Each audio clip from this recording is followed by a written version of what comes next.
Do you recommend mammographies? Okay, so mammography is a pretty cruel thing for women because the breast is like pushed together and radiated, nuked. And radiation causes cancer. What are we worried about with Chernobyl, Fukushima? We're worried about cancer, right? This radiation is in one atmosphere and we're all getting it sooner or later. This is heavy duty radiation. So there are other tools that are better. And yeah, thermography is not the end of tools, but it's just the camera. You're sitting in a cold room, there's no radiation.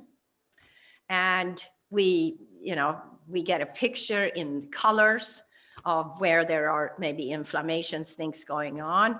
And usually if inflammation shows up, then you're told that you should do probably a MRI. MRI is great, it's magnetic resonance imaging, but then you're given nuclear. And so you have to do without that.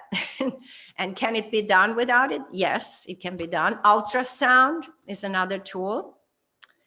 And hopefully there will be better tools in the future too, for people to see what's going on. Some women, for example, with breast cancer can feel it. A lot of tumors we don't feel, it's even hard to see because it takes so many years for it to show up on an MRI or on PET scan or CAT scan or mammograms. So we're kind of doing this test every year and nobody told you, you better change lifestyle because what are you waiting for? I tell people, if you're hearing that there's some suspicion that there could be bad things going on, you're not going to sit and wait for them to tell you a year from now, oops, this went bad. No, I would act right away. Of course, you're going to act right away. Are there any diet or lifestyle decisions that can help with menopause? Oh, fantastic. So I went through it about 16 years ago and amazing. So getting into menopause, when I first, I was lecturing about it in Montreal years ago, long before my own menopause. And they said, please talk about menopause. And I'm like, well, I'm not an expert. So I had to read up. Of course, I read Northrop and Gail Sheehy and everybody. And in those days, everybody said, oh, this is terrible time. And you have to take hormones and you're not going to have any energy anymore. You're going to be depressed and libido is down the drain and your life is over. So then you realize once you go through it, it's a transition. Yes, you dropped like this when it comes to hormones. Your adrenals still makes hormones, all you need. If I sleep good enough, if I eat well, I drink well, and I exercise, and I have happiness, I do a job that I love, I'm with my family, I have a good partner, I have relationships, then it's a no big deal. It's what the transition can take certain times, 3 months, years for some women. It depends on how much you do. And I wish we all were taught about our emotions and, the traumas in our life, the bad food, the exercise we didn't do, now it's like, now it hits us. And now is the time, even our founder, Ann Wigmore, who, because she had stage 4 colon cancer, got herself healed naturally, totally naturally. But it hit her in her 50s. And I ran a clinic in Sweden for an amazing lady that she had rheumatoid arthritis. It hit her in the 50s. So then we blame menopause, don't we? All women blame menopause. Oh, that's when I got cardiovascular disease, diabetes, you name it. It just kind of falls on us. And it's not true. It took 50 years plus to get to where we are at with our problems. And of course, hormones. How do I make hormones? I make hormones from my food, the sleep, the exercise, the happiness I have. That's how I make hormones. If I absolutely need something, you take bioidentical hormones, of course. That's, that's a no-brainer. You don't want to take hormones that has been researched, that big nurses study did show that it caused cancer. So you want to live a lifestyle where the estrogen that you're worried about, the imbalance of hormones you're worried about, is from very much the food that you've been eating that's full of hormones. Antibiotics are steroids. These are all hormones. The messes with you. Eat diet, organic, GMO-free foods.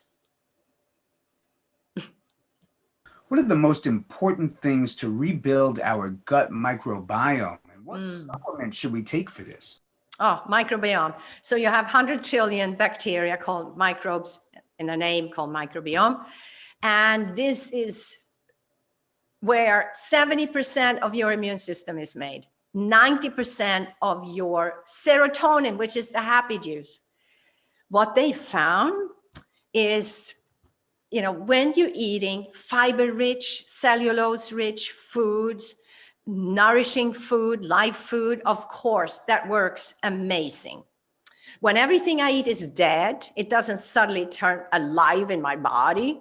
My body has a hard time to digest foods that are dead to begin with. So even cooked plant-based food. So I say 80% of your microbiome needs to be really healthy. 20% could be bad. It could be parasites, could be mold, it could be bacteria, virus. But because I have 80%, I have such a good balance. So we have all kinds of bugs in our gut. So your gut and your brain, this called gut-brain axis, are totally communicating. So many people have figured out that, you would think that if I'm sad, my gut doesn't function. Maybe it's my gut making me sad. One professor found that the serotonin that's made in your gut, 90% is made in your gut from tryptophan, is, if my diet is totally junk food, fast food, you name it, the tryptophan might not make serotonin. Isn't this interesting? It might make a poison. This professor called it kynureninin. It's really amazing. So it's pure poison instead. No wonder people can't think straight. A lot of people are not themselves because of the foods that they've been ingesting, and the liquids, the dairy, the sodas, the alcohol. It changes your microbiome. Your microbiome, you get your microbiome from your mom. Within 20 minutes that you're born, you have it from your mom. And it's not just from mom, it's grandma, great grandma. It's gone down in generations, of course. Mom got it from somewhere. So it's a gift to a baby. If I'm not born vaginal, then I don't get that, but then hopefully I'm nursed.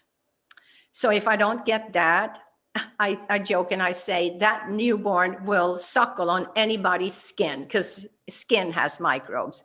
So then, when you get that newborn and they suckle on your arms, it's instinctive to build up your microbiome. So most of us were not nursed. Brian and I was not nursed. Brian was born cesarean. I had a normal birth, but they kept me in the hospital and did surgeries. And, it's a lot of times when you're born in a hospital, it's a totally different deal when, like, my kids are born at home and born in water birth, and that gentle beginning of life, it just starts and you're nursed. And like, we are the only species that drinks milk from another species. It's like nuts. We do.